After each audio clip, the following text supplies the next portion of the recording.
اللهم صل وسلم وبارك على سيدنا محمد وعلى اهله واصحابه اجمعين.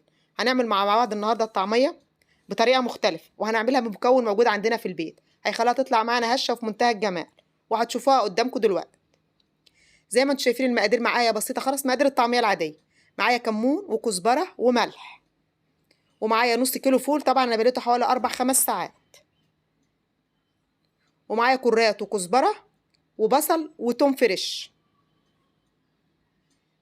ودي بصله متوسطه، وده الكرات زي ما انتم شايفين، ده كرات بلدي عادي، وده حوالي 5 فصوص توم، وده قرن فلفل، حبه تحطيه حامي حطيه، حبه تحطيه بارد حطيه.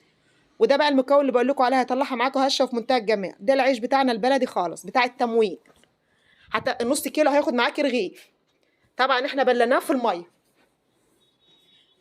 اول حاجه هنزل بيها زي ما انتم شايفين الطعم الفول، وزي ما انتم عارفين الطعميه دي تنفع معانا في السحور بتاع رمضان باذن الله وفطار، وكمان هتنفع معانا بعد رمضان باذن الله في الفطار. مش هيجرى لها معاكي اي حاجه لك ما تحطها في الفريزر. وكمان لما تشوفي الهشاشان بتاعها معاكي دلوقتي هتجربيها باذن الله وهتعجبك وهتفضلي تعمليها على طول. طبعا نزلت بالفول في الكبه زي ما انتم شايفين. هبدا اخلطه لحد ما ينعم معايا كده. هبدا انزل عليه برغيف العيش. طبعا زي ما قلت لكم رغيف العيش احنا بلين، ونزلت بشويه كرات وشويه خضره اللي هي الكزبره. طبعا زي ما انتم عارفين الطعميه كل المكونات اللي فيها هتتخلط مع بعضها. وهبدا انزل بالبهارات، كزبره وكمون وملح، وده قرن الفلفل انا بقطعه قدامكم وهحطه عليه. زي ما قلت لكم لو حابه تحطيه حامي حطيه. هبدا اخلط كل المكونات زي ما انتم شايفينها كده لحد ما تنعم معايا كده. خلاص انا خلطت كل المكونات، وطبعا زودنا الملح بتاعها، وما حطينالهاش اي حاجه خالص غير رغيف العيش اللي انا وريته لكم في الاول. كده الطعميه بتاعتي لا ارتاحت ولا جرى لها اي حاجه خالص. هاخدها معاكم واروح على النار عشان اوريكم شكلها على طول. طبعا الزيت سخن.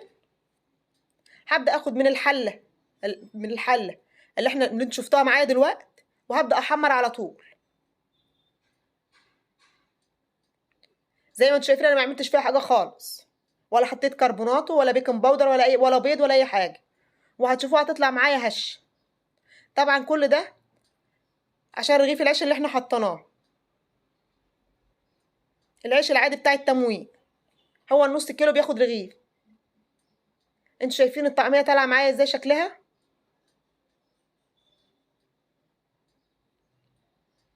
هشه وطالعه معايا عامله زي ما تكون بالونه. وهكسرها معاكم واوريها لكم.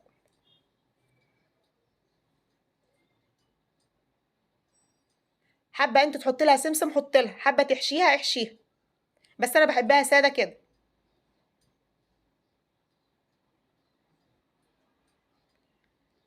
هبدا انزل ببقيه الكميه. طبعا انا مش هحمر ده كله، انا هعبي الباقي كله في اكياس واحطه في الفريزر على قد الاستعمال. انا بس حبيت اوريها لكم على طول من غير ما تريح ومن غير اي حاجه. شايفين شكلها بعد ما خلصت معايا؟ وهكسر لكم منها دلوقتي كام واحده عشان تشوفوا الهشاشان بتاعها من جوه. وزي ما انتوا عارفين البيت ما بيستغناش عن الطعميه، حتى بعد رمضان باذن الله نعملها للفطار والعشاء. شايفين قلبها طالع معايا هاشش وفاضي ازاي؟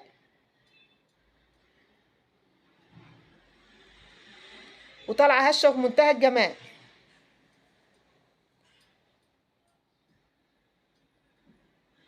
ولونها طالع اخضر من جوه. شوفوا انا بكسر لكم كذا واحده كلها هشه ومقرمشه من بره.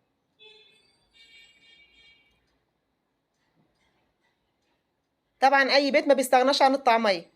ويا رب الطريقه دي تكون سهله وبسيطه وتجربوها، وجربوا رغيف العيش باذن الله مش هتندموا، وهيدوكوا طريقه في منتهى الجمال. ويا رب تجربوها، وما تنسوش اللايك والاشتراك وتفعيل الجرس عشان يوصلكم مني كل جديد. مع السلامه يا حبايبي.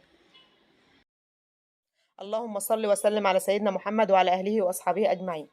هنعمل مع بعض النهارده شويه فول، هندمسهم مع بعض باسهل طريقه، احلى فول تعمليه للفطار او للعشاء كمان، وهنعمله بطريقه بسيطه خالص. اول حاجه معانا الفول، اي نوع فول بتحبيه. طبعا الفول زي ما احنا عارفين هننقيه كويس ونغسله عشان لو في اي ترابه في اي حاجه مطرح ما انت جايبها، سواء جايبها سايب او معلق. كده الفول خلاص احنا نقناه وغسلته ونقعته حوالي 3 ساعات. ده بعد ما اتنقع حوالي 3 ساعات. معايا معلقتين فول مفصص وجزرايه مبشوره.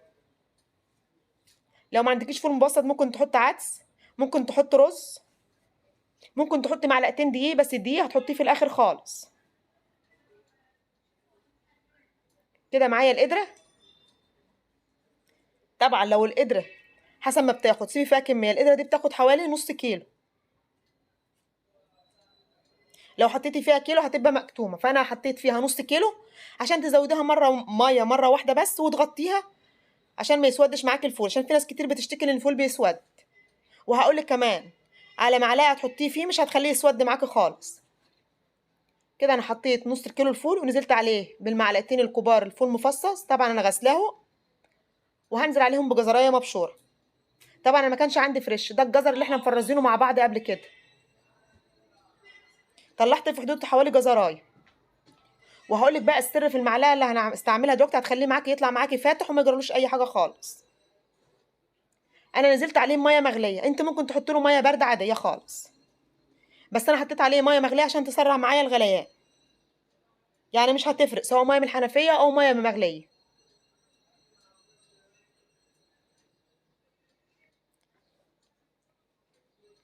انا هحط له كل كميه الميه عشان ما يحتاجش مني ميه تاني ولا افتح عليه. والسر اللي قلت لكم عليه هو معلقه خل، ومش هيبان طعمها معاكي ولا هتحسي بيها حاجه خالص. وهتخلي الفول معاكي محافظ على لونه وعمره ما هيغمق منك، ومش هتحسي بطعمها في الاكل. طبعا هنا الفول انا حطيته في الاول زي ما انتوا شفتوه كده في الاول، ووطيت عليه النار خالص كانك بتعملي قهوه. وزي ما وريتهولكوا كده هو كده استوى معايا. قعد معايا حوالي ساعتين، وشايفين لونه فتح وما جرالوش اي حاجه خالص. لونه فاتح معايا زي ما انتوا شايفين. والحبايه طالعه بحبايتها، ما سابش القشره بتاعته ولا جراله اي حاجه. في ساعات اما نيجي نسوي الفول بيسيب القشره، ده ما سابش القشره بتاعته ولا اي حاجه خالص. واستوى معانا وطلع معانا زي الفل. طلع معانا كانه لوز. واحلى طبق تعمليه فول في البيت للفطار او للعشاء، مش هيقول لا.